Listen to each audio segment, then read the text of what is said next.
হতেই পারে কোনো পুরুষের মধ্যে নারীসুলভ গুণ বা বৈশিষ্ট্য বেশি, তাতে সমস্যা কোথায়? আমার তো কোনো সমস্যা হয় না। উদাহরণ হিসেবে মনে পড়ছে ঋতুপর্ণা ঘোষের কথা। গতকাল শনিবার নারী দিবস উপলক্ষে একটি গণমাধ্যমে জানালেন তার মনের কথা। নারী মানেই দেহ সর্বস্ব নয়, তাদের মধ্যে বুদ্ধিমত্তাও রয়েছে। এটা বোঝাতে আর কত যুগ কেটে যাবে বলে জানান টলিউডের বর্ষিয়ান অভিনেত্রী ঋতুপর্ণা সেনগুপ্ত। ঋতুপর্ণা বলেছেন, নারীদের লড়াইয়ের কোনো আদি অন্ত নেই, লড়াই চলতেই থাকে এবং এর কোনো বিকল্প নেই। আমার জীবনে ধারাবাহিকভাবে চলে আসছে লড়াই। এই জায়গা থেকে আমার উপলব্ধি, লড়াই আর লড়াইয়ের ক্ষমতা নিয়েই বুঝি নারী জন্মেছে। এত প্রতিকূলতার মধ্যে সে লড়ে যায়, লড়ে নেয়। যতদিন থাকবে সে আমাদের সঙ্গে। তবে হ্যাঁ, লড়াইয়ের লক্ষ্য যেন স্থির থাকে। লক্ষ্যহীন লড়াই একটা সময়ের পর অর্থহীন, মূল্যহীন, অন্তত আমার কাছে তাই। এই লক্ষ্য নিজেকেই তৈরি করতে হবে। অনেক সময়ই হয়তো নানা কারণে পিছু হটতে হয়, তারপরও এগিয়ে চলাই কাম্য। অভিনেত্রী বলেন, আমার মনে হয় নারী যেন বহমান নদী। নদী পথে অনেক নুড়ি, বালি, কাকড় জড়ো হয়, তাতে নদীর গতি রুদ্ধ হওয়ার উপক্রম হয়। নদী কিন্তু শেষ পর্যন্ত সেসব পেরিয়ে এগিয়ে চলে। আমরা নারীরাও যেন তাই। এভাবেই বাধা বিপত্তি ঠেলে সরিয়ে প্রতি মুহূর্তে এগিয়ে যাই, যতক্ষণ না আমাদের কেউ এসে ধ্বংস করে দেয়। যদিও নারীকে ধ্বংস করা এত সহজ নয়। ধুলো, ময়লা ও ক্ষতিকর ধূলিকণা থেকে নিমিষেই মুক্তি দেয় চৌধুরী এয়ার পিউরিফায়ার।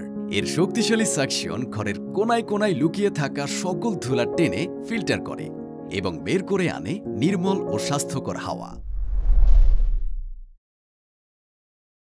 অভিনেত্রী বলেন, হ্যাঁ, আমাদের পেশায় এখনো নায়করাই এগিয়ে।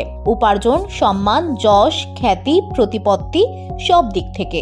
ইদানিং কখনো কখনো নায়িকা বেশি পারিশ্রমিক পেয়ে থাকেন, সেটা যদিও খুবই কম ঘটে। এখন আগের তুলনায় নারী কেন্দ্রিক ছবিও বেশি তৈরি হচ্ছে।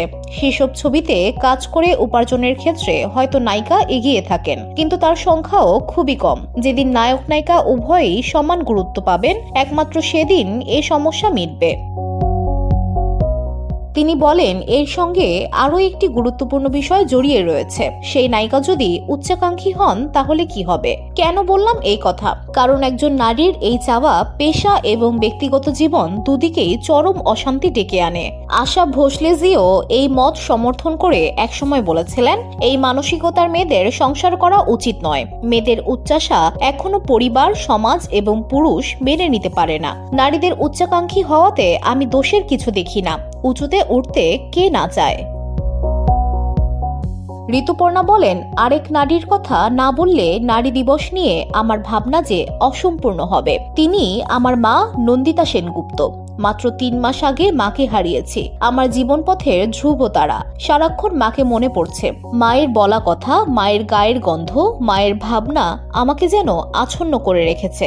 মা আমার জীবনকে যেভাবে গুছিয়ে দিয়ে গেছেন, তিনি না থাকলে আজকে ঋতুপর্ণা সেনগুপ্তকে কেউ পেতেন না। মায়ের কথা বলতে বসলেই ইদানিং চোখ ভিজে যায়। মা হারানো কি যন্ত্রণা বোঝাই বলো কেমন করে।